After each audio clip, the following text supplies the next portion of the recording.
ಸರ್ವರಿಗೂ ಹೃತ್ಪೂರ್ವಕ ನಮಸ್ಕಾರಗಳನ್ನು ತಿಳಿಸುತ್ತಾ ಈ ದಿನ ನನ್ನ 50ನೇ ಹುಟ್ಟುಹಬ್ಬದ ದಿನಾಚರಣೆಯನ್ನು ಆಚರಿಸಲು ನನ್ನ ಅಮ್ಮನವರಾದಂತಹ ಶ್ರೀಮತಿ ಮಾಲತಿ ಮೈಸೂರಮ್ಮನವರು ಹಾಗೂ ಇಂದು ಸಂಜೆಯ ಸಂಪಾದಕರಾದಂತಹ ಡಾಕ್ಟರ್ ಪದ್ಮನಾಗರಾಜರವರು ಹಾಗೂ ನನ್ನ ಆತ್ಮೀಯ ಗೆಳೆಯರಾದಂತಹ ಹುಲಿಯೂರು ದುರ್ಗ ಲಕ್ಷ್ಮೀನಾರಾಯಣರು, ಗುರುಕುಲ ಕಲಾ ಪ್ರತಿಷ್ಠಾನದ ಅಧ್ಯಕ್ಷರು ಹಾಗೂ ನಮ್ಮ ಗುಡ್ಡೇಗೌಡರವರು, ಕರ್ನಾಟಕ ರೈತ ಹಿತರಕ್ಷಣಾ ವೇದಿಕೆಯ ಅಧ್ಯಕ್ಷರು, ಮತ್ತು ಇತ್ತೀಚಿನ ಒಂದು ಚಲನಚಿತ್ರದ ನಿರ್ದೇಶನವನ್ನು ಮುಗಿಸಿ ಬಂದಂಥ ನನ್ನ ಆತ್ಮೀಯ ಹಿರಿಯರು ಆದಂತಹ ಹಿರಿಯ ಕನ್ನಡ ಚಲನಚಿತ್ರ ನಿರ್ದೇಶಕರಾದಂತಹ ಶ್ರೀಯುತ ಪರಂ ಗುಬ್ಬಿಯವರು ಹಾಗೂ ಕನ್ನಡ ಸಾಹಿತ್ಯ ರಂಗದ ದಿಗ್ಗಜರಾದಂತಹ 200ಕ್ಕೂ ಹೆಚ್ಚು ಪುಸ್ತಕಗಳನ್ನು ವಿ ಸಂಜೀವಿನಿ ಎಂಬ ಪದನಾಮದೊಂದಿಗೆ ಬರೆದು ಪ್ರಕಟಿಸಿ ಅವನ್ನು ಕೆಲವೊಂದು ಪ್ರತಿ ವರ್ಷ ಪುಸ್ತಕಗಳು ಲೈಬ್ರರಿಯಲ್ಲಿ ಸೆಲೆಕ್ಷನ್ ಆಗ್ತಾಯಿದೆ ಅಂದರೆ ಅವರ ಒಂದು ವಿದ್ವಾಂಸವನ್ನು ನಾವು ಪ್ರಶಂಸಿಸಬೇಕಾಗುತ್ತೆ ಆದಂತಹ ಹಾಗೂ ಲಯನ್ಸ್ ಕ್ಲಬ್ನ ಅಧ್ಯಕ್ಷರೂ ಆದಂಥ ಶ್ರೀಯುತ ಸಂಜೀವನಪ್ಪನವರು ಹಾಗೂ ನನ್ನ ಸಹೋದರ ಅಣ್ಣ ಶ್ರೀಯುತ ವೆಂಕಟೇಶ್ವರವರು ಮತ್ತು ನನ್ನ ಎಲ್ಲ ಸ್ನೇಹಿತ ಬಳಗದವರು, ಶಾಂತ ಆಸ್ಪತ್ರೆಯ ನಮ್ಮ ಸಿಬ್ಬಂದಿ ವರ್ಗದವರು ಎಲ್ಲರೂ ಸೇರಿ ನನಗೆ ಒಂದು ಆಶ್ಚರ್ಯಯುತವಾದಂಥ 50ನೇ ಹುಟ್ಟುಹಬ್ಬದ ಆಚರಣೆಯನ್ನು ಆರಂಭಿಸಿದ್ದು ತುಂಬ ಸಂತೋಷ ಕೊಡ್ತಾಯಿದೆ. ಹಾಗೆ ಇದರಿಂದ ನನಗೆ ಇನ್ನೂ ಒಂದು ಖುಷಿ ಆಗ್ತಾಯಿದೆ.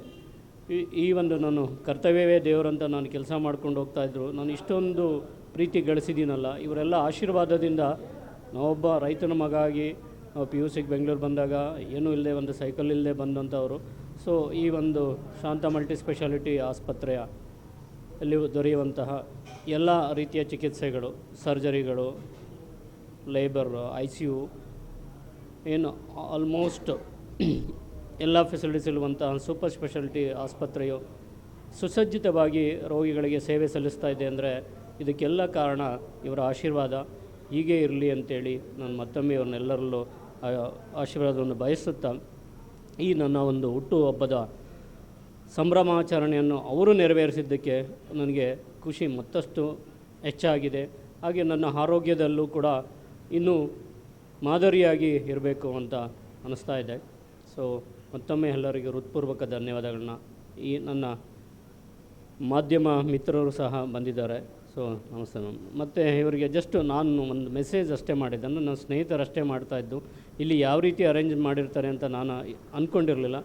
ನಾನು ಅಂದ್ಕೊಂಡಿರೋದಕ್ಕಿಂತನೂ ಅದ್ಭುತವಾಗಿ ಅರೇಂಜ್ ಆಯಿತು. ಮತ್ತು ಬಂದವರೆಲ್ಲ ಸೊ ಖುಷಿಯಾಗಿ ಹೋದರು. ಈಗ ನಾವೆಲ್ಲ ಒಂದು ಕಾರ್ಯಕ್ರಮಕ್ಕೆ ಹೋದಾಗ ಕಾಮನಾಗಿ ಹೇಳ್ತಿರ್ತಾರೆ, ಗಂಡು ಹೆಣ್ಣು ಮದುವೆ ಆಯ್ತಾರೋ ನಮಗೇನಂದರೆ ಊಟ ಬೇಕಂತಿರ್ತೀವಿ. ಆದರೆ ಇಲ್ಲಿ ಅದನ್ನು ಎಕ್ಸ್ಪೆಕ್ಟ್ ಮಾಡ್ದೇ ಬಂದಂಥ ನನ್ನ ಗೆಳೆಯರು ಇವರಿಗೆಲ್ಲ ನನ್ನ ಆಚರಣೆಯನ್ನು ತುಂಬ ಒಂದು ಇಲ್ಲಿ ಪ್ರಿಪ್ರೇಷನ್ಸ್ ಕೂಡ ತುಂಬ ಚೆನ್ನಾಗಿ ಮಾಡಿದ್ದಾರೆ. ಎಲ್ರಿಗೂ ನಮಸ್ಕಾರ. ಈ ದಿನ ಶಿವರಾಜಗೌಡ್ರದ್ದು ಹುಟ್ಟುಹಬ್ಬ 50 ಮೀರಿ 51 50 ಮೀರಿ 51ನೇ ವರ್ಷಕ್ಕೆ ಕಾಲಿಟ್ಟಿದ್ದಾರೆ. ಆದರೆ ತಾಯಿ ಪಾಲಿಗೆ ಮಕ್ಕಳು ಯಾವಾಗಲೂ ಚಿಕ್ಕವರೇ ಅಲ್ವಾ, ಅದಕ್ಕೆ ಅವರು ನನ್ನನ್ನು ತುಂಬ ಹಚ್ಕೊಂಡಿದ್ದಾರೆ. ಅಮ್ಮ ಅಮ್ಮ ಅಂತ ತುಂಬ ಹಚ್ಕೊಂಡಿದ್ದಾರೆ. ಈ ಅಮ್ಮನ ಪಾಲಿಗೆ ಅವರು ಇವತ್ತು 1ನೇ ವರ್ಷದ ಮಗು ಅಂತ ನಾನು ತಿಳ್ಕೊಂಡಿರ್ತೀನಿ. ಹಾಗೆ ಇವರು ಡಾಕ್ಟ್ರ್ ಕೆಲಸ ಮಾಡ್ತಾ ಇರೋದು ಎಲ್ಲರಿಗೂ ತುಂಬ ಸಂತೋಷ. ಯಾಕೆ ಅಂತ ಅಂದರೆ ಡಾಕ್ಟ್ರು ಸಂಪಾದನೆ ಮಾಡೋದಕ್ಕಾಗಿ ಡಾಕ್ಟ್ರ್ ಆಗಿರ್ತಾರೆ ಕೆಲವು ಕಡೆ. ಆದರೆ ಇವರು ಒಂದು ಬಡಬಗ್ಗರಿಗಾಗಿರ್ಬೋದು, ಕೆಲವು ಕಲಾವಿದರಿಗಾಗಿರ್ಬೋದು, ಹಾಗೆ ಅವರ ಪರಿಸ್ಥಿತಿ ನೋಡಿ ಅವರ ಕೈಲಾದ ಸಹಾಯವನ್ನು ಮಾಡಿ ಮತ್ತು ಆದಷ್ಟು ಕಡಿಮೆ ಬೆಲೆಯಲ್ಲಿ ಅವರಿಗೆ ಆರೋಗ್ಯವನ್ನು ಕಾಪಾಡಿಕೊಂಡು ಹೋಗುವಂತೆ ನೋಡ್ಕೋತಾ ಇದ್ದಾರೆ. ಅದು ಬಹಳ ಸಂತೋಷ. ನಾನು ಪರಂ ಗುಬ್ಬಿ ಅಂತ ಚಲನಚಿತ್ರದಲ್ಲಿ ಕೆಲಸ ಮಾಡ್ಕೊಂಡಿದ್ದೀವಿ. ಡಾಕ್ಟರ್ ಶಿವರಾಜ್ ಗೌಡ್ರು ನಮ್ಮ ಆತ್ಮೀಯ ಸ್ನೇಹಿತರು, ಶಾಂತ ಮಲ್ಟಿ ಸ್ಪೆಷಲ್ ಆಸ್ಪತ್ರೆಯ ನಿರ್ದೇಶಕರು ಮತ್ತು ಗುರುಕುಲ ಕಲಾ ಪ್ರತಿಷ್ಠಾನ ಚಿತ್ರದ ಪ್ರತಿಷ್ಠಾನ ಸಂಸ್ಥೆಯ ಅಧ್ಯಕ್ಷರಾಗಿದ್ದಾರೆ. ನಾನು ಕೂಡ ಅವ್ರ ಸಂಸ್ಥೆಯಲ್ಲಿ ಉಪಾಧ್ಯಕ್ಷ ಸ್ಥಾನದಲ್ಲಿದ್ದೀವಿ. ಭಾಳಷ್ಟು ಒಳ್ಳೆಯ ಕಾರ್ಯಗಳನ್ನು ಮಾಡೋದ್ರ ಜೊತೆಗೆ ಸಾಹಿತ್ಯ ವಲಯದಲ್ಲಿ ಆಗಲಿ ಅಥವಾ ಹೊಸ ನವ್ಯ ಕವಿತೆಗಳಿಗೆಲ್ಲ ಅವರು ಭಾಳಷ್ಟು ಒಳ್ಳೆಯ ಕಾರ್ಯಗಳನ್ನು ಮಾಡಿ ಅವ್ರನ್ನ ಮುಂತರುವಂತಹ ವರ್ಷಕ್ಕೊಮ್ಮೆ ಒಂದು ಅಪರೂಪದ ಕಾರ್ಯಕ್ರಮಗಳನ್ನು ಮಾಡ್ತಾರೆ.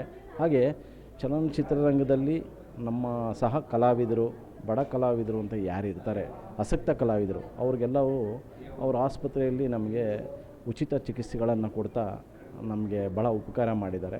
ಇಂಥ ಸ್ನೇಹಿತರನ್ನು ಪಡೆದಿರೋ ನಾವು ಧನ್ಯ. ಇವತ್ತು ಅವ್ರಿಗೆ 50 ವರ್ಷಗಳ ಹುಟ್ಟುಹಬ್ಬದ ಸಂಭ್ರಮ. ದೇವರು ಆಯಸ್ಸು, ಆರೋಗ್ಯ, ಆಯಸ್ಸೆಲ್ಲ ಕೊಟ್ಟು ಸುಖವಾಗಿರಲಿ ಅಂತ ನಾನು ದೇವರಲ್ಲಿ ಪ್ರಾರ್ಥಿಸ್ತೀನಿ. ಅವ್ರಿಗೆ ಒಳ್ಳೆಯದಾಗಲಿ. Thank you. ಎಲ್ಲರಿಗೂ ನಮಸ್ಕಾರ.